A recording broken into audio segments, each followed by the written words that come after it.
I'd like to talk about Brock Lesnar. Brock Lesnar has been rumored to be coming back to the WWE. That was until Sean Ross Sapp put out another article today that said, pump the brakes on the Brock Lesnar talk. Then the later article came out that he said that WWE at high levels have not been in talks with Brock Lesnar. As well, they shouldn't be. They shouldn't be talking to Brock Lesnar. He is not what seems to be a good representation for your family-friendly wrestling show. For those who don't know, Brock Lesnar's name was not named, but was referenced in the Vince McMahon lawsuit. Not just the Vince McMahon lawsuit, but the lawsuit also against WWE, as well as former head of talent relations, John Laurinaitis. So, why is Brock Lesnar not exactly the person that you want to talk about right now? Let me show you. Let me put myself right here. Okay. Look, this is the United States District Court of Connecticut. This is plaintiff Janelle Grant versus defendants World Wrestling Entertainment, Kennedy McMahon, and John Laurinaitis. I would like to scroll down to here and bring your attention to page 3, paragraph 15. In March 2020, McMahon began sharing sexually explicit photographs and videos of Miss Grant with men both inside and outside the company, including with members of the television production tech team, executives, producers, and a world-famous former UFC heavyweight champion to whom WWE was actively trying to sign to a new contract, and ultimately did. Now, why do I bring this up? Because the only other WWE champion that was involved, the only other former UFC champion that was involved was Cain Velasquez. Cain Velasquez was also at WWE during that time. However, Velasquez did not re-sign that contract. So we can extrapolate that this was Brock Lesnar. Now, other people say, well, they had other UFC people in there. Yes, they did, but no other heavyweight champions. Ronda Rousey, not a heavyweight. I don't think they have a women's heavyweight either. So there is another page where I believe, let me find it.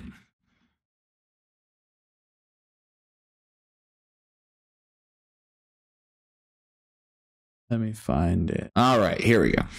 Okay, so Vince McMahon uses Grant as sexual pawn to entice world-famous wrestling talent to keep WWE superstar under contract with the WWE. That is subsection J, paragraph 187.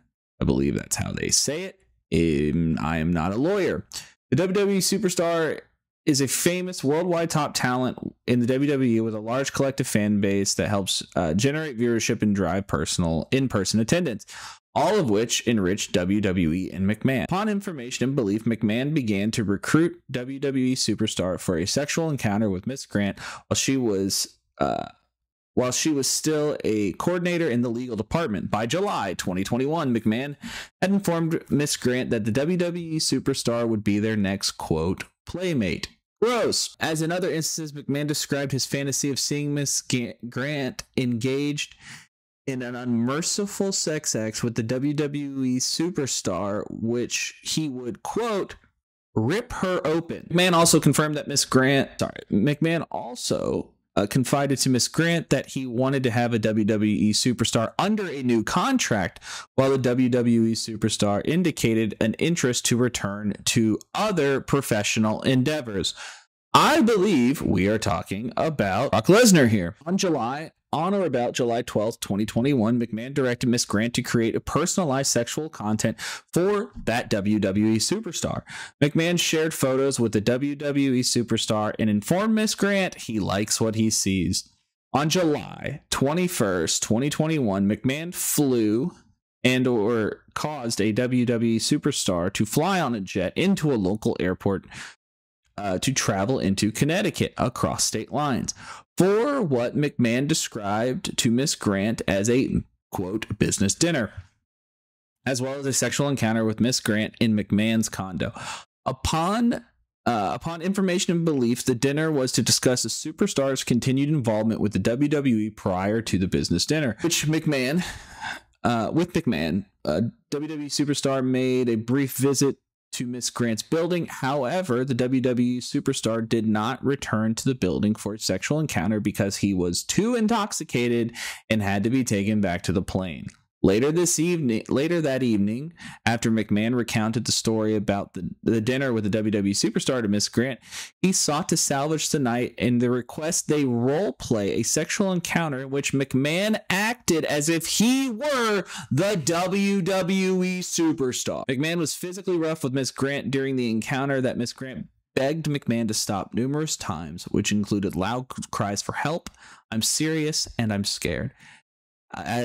As he, among other things, penetrated, fisted, pulled her hair, pinned her, shoved her, open palm slapped her. McMahon's assaults caused Miss Grant to break down weeping and curl into the fetal position with her arms pulled up to protect her face. McMahon alternated between slaps and shoves before admitting that, "I'm really fucking you up with the rights and the lefts tonight, huh?"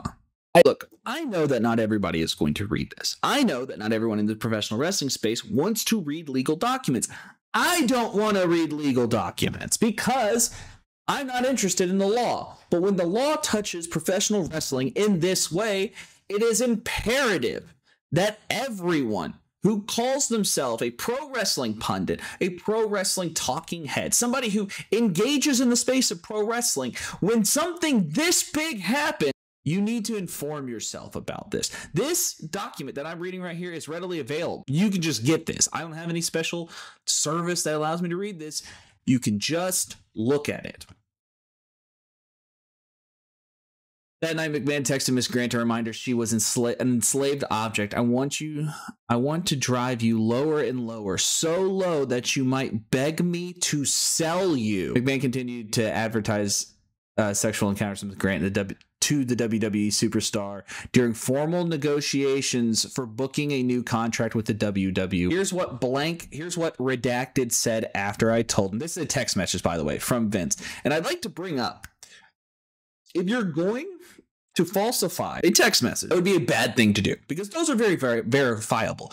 You can go and you can get those from your phone company, the defendant's phone company, the plaintiff's phone company. You wouldn't put these in here as false evidence. It would be detrimental to your case and would easily get you sued, countersued. So, anyways, here's what Redacted said after I told him that part of the deal was fucking you. LOL, that's your turf. She'll be ruined after me and leave your ass. Plus, after me, your tool won't fit anymore.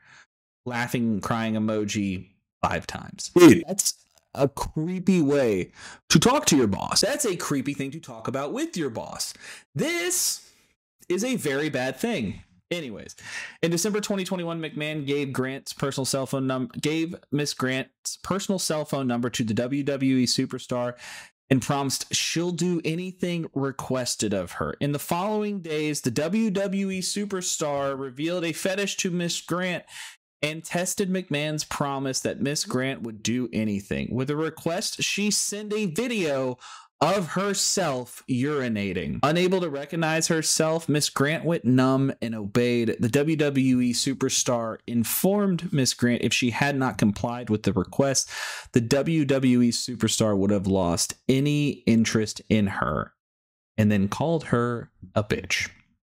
That same month, the WWE superstar expressed to Miss Grant his desire to set a play date and have a sexual encounter. However, a snowstorm changed the WWE superstar's travel plans, and Miss Grant ultimately used weather and COVID-19 as an excuse to back out. Folks, I don't know what you want me to tell you. Brock Lesnar is not a good guy, allegedly, right? This is all in a legal, I don't know, whatever you call it, a legal complaint, right? If this is true, this guy does not need to be back in WWE, just as Vince McMahon does not need to be back in WWE. So if that's your guy, and I'm going to steal a line from his boy Paul Heyman, if that's your guy, fuck you. I mean that.